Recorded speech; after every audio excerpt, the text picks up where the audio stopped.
विद्यार्थियों, आज हम पढ़ेंगे कक्षा 2 में विषय गणित पाठ 13 सबसे लंबा कदम। ठीक है, अब यहाँ लिखा है बित्ता या उंगलियों से माप कर उत्तर दीजिए। तो आपको बित्ता या उंगलियों से माप करके उत्तर देना है। तो सबसे पहले क्या लिखा है, 3 और 4 दोस्तों की टीम बनाइए, रेखा खींचकर बताइए किसका कदम बड़ा है। तो आपको 3 और 4 के हिसाब से रेखा खींचकर बतानी है कि किसका कदम बड़ा है। तो 4 का कदम बड़ा है। ठीक है, अब दूसरा लिखा है दरवाज़ा और आपके कक्षा की किसी भी एक खिड़की के बीच की दूरी पता कीजिए। तो 2 से 4 बित्ता आपको अपने अंदाजित मतलब लिखना रहेगा। फिर लिखा है तीसरे नंबर पे स्वयं फलक और आप जिस पर बैठे हो उस स्थान के बीच की दूरी पता कीजिए। तो 4 से 5 बित्ता। ठीक है, चौथा नंबर है आपके घर की टीवी और टीवी देखने बैठते हो वह जगह के बीच की दूरी पता कीजिए। तो आप अंदाजे से मतलब लिख सकते हैं कि 5 से 10 बित्ता जितना भी होता हो वो आपको लिखना रहेगा। फिर पांचवा है आपके कमरे का पलंग और दरवाजे के बीच की दूरी पता कीजिए। तो 10 से 20 जितना हो सके उतना बित्ता या उंगलियों से माप करके लिखना रहेगा। फिर देखो यहाँ ये चित्र दे रखा है, चित्र देखकर निम्न प्रश्नों के उत्तर दीजिए। पहला लिखा है क्या इन सभी चीज़ों की लंबाई आप बित्ते से माप सकते हो। तो आपको लिखना है हम बित्ते से माप सकते हैं, जैसे 2 से 3 बित्ता जितने हिसाब से आपको बित्ते के हिसाब से हम इसमें माप सकते हैं।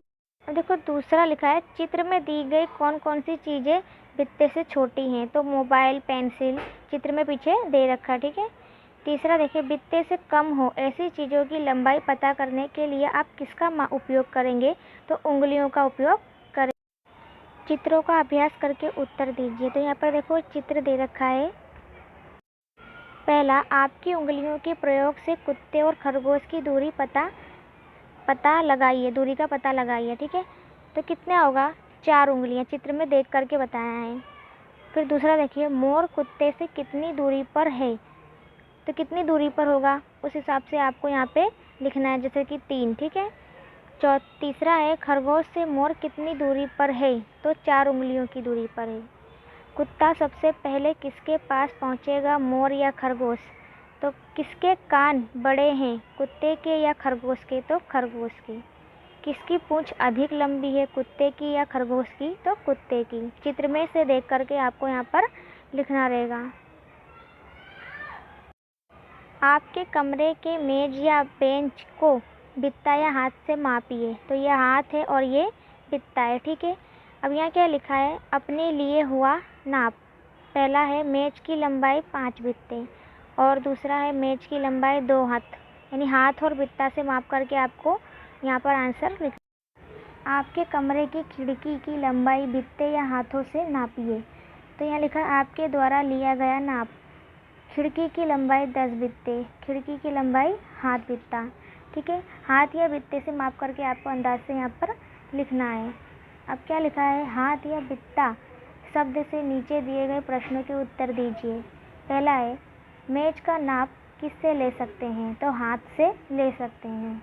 दूसरा बल्ले का नाप किससे माप सकते हैं। तो बित्ते से।